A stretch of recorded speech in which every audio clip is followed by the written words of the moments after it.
दोस्तों डायनासोर्स उन जानवरों के समूह को कहते हैं जो करीब 240 मिलियन सालों पहले दुनिया में इमर्ज हुए और करीब 66 मिलियन ईयर्स पहले तक यहाँ रहे। साइंटिफिक फाइंडिंग्स तो यही बताती हैं, हालांकि अब भी बहुत कुछ पता करना बाकी है। डायनासोर्स के एक्सटिंक्शन के पीछे एक बड़ा कारण पृथ्वी से एक कॉमेट या उल्कापिंड का टकराना बताया जाता है, लेकिन इसके कुछ और भी कारण हैं जो वैज्ञानिक समझने की कोशिश करते हैं। बहरहाल डायनासोर्स कुत्तों या घोड़ों के आकार के प्राणी थे जो धीरे धीरे जॉइंट एनिमल्स में इवॉल्व हो गए। डायनासोर्स अर्थ पर अब तक के सबसे बड़े जानवर रहे हैं। दोस्तों डायनासोर नाम ग्रीक वर्ड डीनोज यानी भयानक विशाल और सॉरस यानी रेप्टाइल या छिपकली होता है। ये formal term dinosauria English anatomist Richard Owen ने 1842 में प्रपोज किया था। डायनासोर्स में कुछ मांसाहारी थे। जो मांसाहारी थे वो धीरे धीरे इवोल्यूशन के कारण बर्ड्स में बदल गए।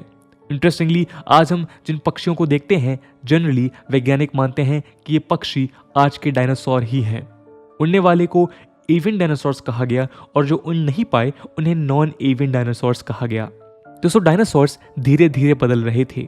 कुछ फॉसिल्स मिलते हैं जो डायनासोर्स को मॉडर्न बर्ड्स के करीब करीब समान बताते हैं। ऐसे में जो विशाल मांसाहारी डायनासोर थे वो आज की बर्ड्स के एंसेस्टर्स माने जा सकते हैं। अर्थ पर करीब 174 मिलियन सालों तक डायनासोर्स रहे हैं और इस दौरान दुनिया बहुत से मायनों में बदलाव से गुजरी है। डायनासोर्स सबसे पहले ट्रियासिक पीरियड में इमर्ज हुए और पैनगिया के सुपर कॉन्टिनेंट में रहे।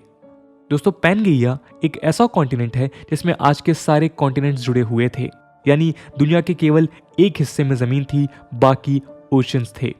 लेकिन क्रिटेशियस पीरियड के एंड में यानी 66 मिलियन ईयर्स पहले कॉन्टिनेंट्स करीब करीब वैसे ही थे जैसे आज हैं। लेकिन डायनासोर्स क्यों सरवाइव नहीं कर सके? ऐसे कौन से इवेंट्स हुए हैं जिनके कारण डायनासोर्स का खात्मा हुआ? इस बात को शुरू करने के पहले हमें ध्यान रखना है कि जैसे जैसे टेक्नोलॉजी एडवांस हो रही है वैसे वैसे नई फाइंडिंग सामने आती हैं। इसके अलावा डायनासोर्स करोड़ों साल पुराने जानवर हैं जिनके बारे में हम फॉसिल फ्यूल से पता करते हैं। तो चलिए शुरू करते हैं आज के डिस्कशन को और जानते हैं कि डायनासोर्स आखिर क्यों जिंदा नहीं रह सके।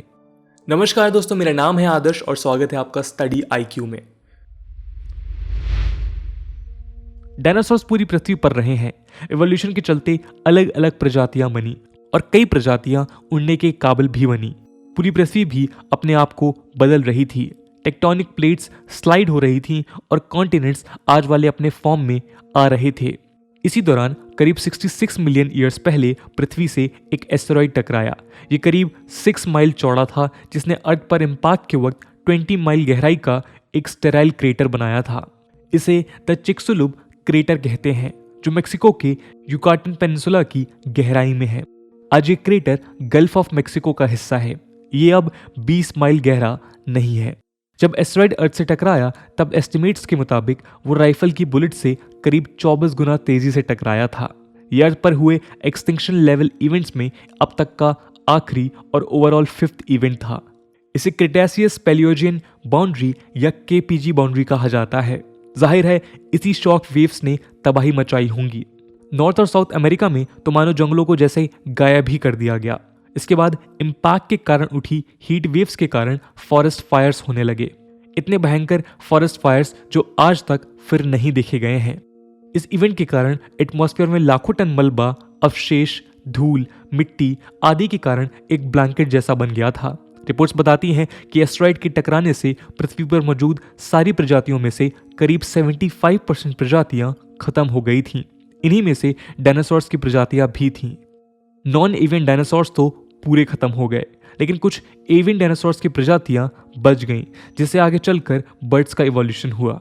लेकिन क्या ऐसा हुआ होगा कि एक दिन एस्टेरॉइड के टकराने से पूरी दुनिया के डायनासोर्स खत्म हो गए, या ये प्रोसेस ग्रेजुअली चलती रही और डायनासोर्स धीरे धीरे वैनिश हुए? कुछ साइंटिस्ट का कहना है कि डायनासोर्स क्लाइमेट चेंज के कारण मारे गए थे। एस्टेरॉइड का टकराना एक बहुत क्रूशियल इवेंट था जिससे मलबा आसमान में सालों तक रहा। ऐसे में पृथ्वी तक सनरेज नहीं पहुंच पाई और एक्सट्रीम कोल्ड इवेंट्स हुए। चिक्सुलुब एस्टेरॉइड इम्पैक्ट के पहले से अर्थ में एक्सट्रीम चेंजेस देखे जा रहे थे। अर्थ का कूलिंग पीरियड तो चल ही रहा था। ऐसे में कुछ स्टडीज इन वेदर पैटर्न्स के बारे में इंफॉर्मेशन देती हैं। जून 2020 में proceedings of the national academy of sciences में एक स्टडी पब्लिश हुई। इस स्टडी के मुताबिक एस्टेरॉयड के टकराने के बाद दशकों तक एक परमानेंट विंटर रहा था जिसमें डायनासोर्स नहीं सरवाइव कर सके।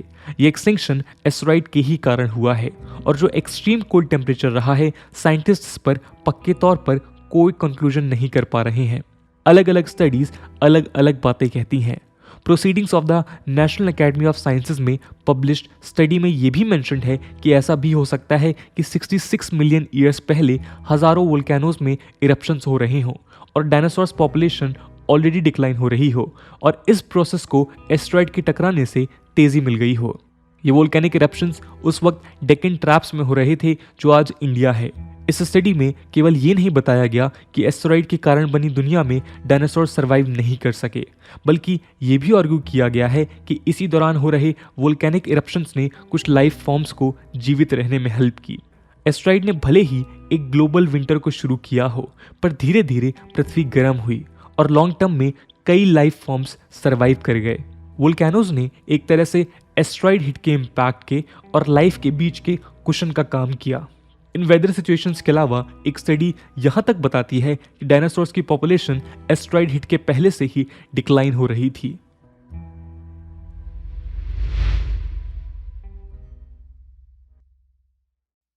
इस स्टडी में भी एस्टेरॉयड इम्पैक्ट को एक मेजर इवेंट बताया गया है, लेकिन डायनासोर्स के सर्वाइवल को लेकर इसमें एक अलग मुद्दा सामने आया है। नेचर कम्युनिकेशंस में जुलाई 2021 में पब्लिश्ड एक स्टडी ने डायनासोर्स की 6 फैमिलीज पर फोकस किया गया है, जिसमें 3 शाकाहारी और 3 मांसाहारी परिवार थे। ये फैमिलीज एस्टेरॉयड के टकराने से 40 मिलियन ईयर पहले से अर्थ पर मौजूद थे। इन सभी फैमिलीज में तेजी से पॉपुलेशन डिक्लाइन देखा गया। रिसर्चर्स की टीम ने इन 6 फैमिलीज की 250 स्पीसीज में करीबन 1600 इंडिविजुअल डायनासोर्स के फॉसिल को एग्जामाइन किया है। रिजल्ट्स बताते हैं कि इन 6 फैमिलीज में एस्टेरॉयड हिट के पहले के 10 मिलियन ईयर्स में काफ़ी गिरावट आई थी। ये स्टडी की फाइंडिंग्स सिग्निफिकेंट इसलिए हैं क्योंकि डायनासोर्स की बायोडाइवर्सिटी में ग्लोबल डिक्लाइन देखा जा सकता है, वो भी शाकाहारी और मांसाहारी प्रजाति के डायनासोर्स में। रिसर्चर्स बताते हैं कि हर्बीवोरस डायनासोर्स यानी शाकाहारी डायनासोर्स मांसाहारी डायनासोर्स के पहले कम हुए, जिससे इस बात की प्रोबेबिलिटी बढ़ जाती है कि जब शाकाहारियों की कमी हुई तो मांसाहारी डायनासोर्स को शाकाहार मिलना कम हुआ और इवेंचुअली कार्निवोरस स्पीसीज भी खत्म होने लगे। यही कास्केड इफेक्ट का एग्जाम्पल है, जहां किसी इकोसिस्टम में मास एक्सटिंक्शन बेसिकली किसी अलग स्पीसीज के पहले हुए एक्सटिंक्शन से शुरू होता है। दोस्तों, इन स्टडीज और फाइंडिंग्स के अलावा साइंटिस्ट अब भी खोज रहे हैं। कुछ का मानना है कि डायनासोर्स बीमारी से खत्म हुए, कुछ का मानना है कि एलियंस ने उन्हें खत्म कर दिया। लेकिन एस्टेरॉयड हिट और एक्सट्रीम वेदर के साथ साथ धीरे धीरे हुई पॉपुलेशन डिक्लाइन एक वायबल थ्योरी मानी जा सकती है। तो दोस्तों, ये थी कहानी डायनासोर्स के सर्वाइव ना कर पाने की। इस पूरे मुद्दे को लेकर आपका क्या ओपिनियन है और आपके हिसाब से कौन सी वो थ्योरी है जो पूरे कॉन्टेक्स्ट में फिट बैठती है? कमेंट सेक्शन में ज़रूर बताइएगा। आज की वीडियो के लिए इतना ही। आई होप आपको वीडियो पसंद आई होगी और अगर पसंद आई है तो अपने दोस्तों के साथ शेयर करना मत भूलिएगा। हम मिलते हैं अगले वीडियो में, तब तक के लिए जय हिंद, जय भारत।